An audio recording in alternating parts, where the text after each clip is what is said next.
Hello everyone! Today magpupunto tayo ng giniling na ginisa sa kamatis. Meron siyang lalagyan natin na potato, carrots, sausage, at saka itong dry peas, and raisin. Okay, I'll show you later.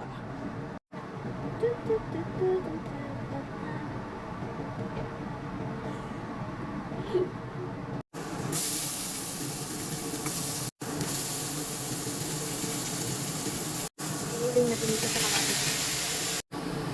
Patis. Nalagyan natin ang hinimuli. Arrow down.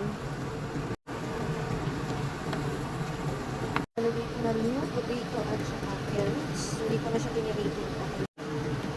Yung patis. Dalawang lahat. Raisin. Tsaka sausage. Lagyan natin ng konting tubig. Tignan natin kung okay na yung alat, yung lasa. So, kung hindi, dadagdagan pa natin ng asin at or asukal pang balance.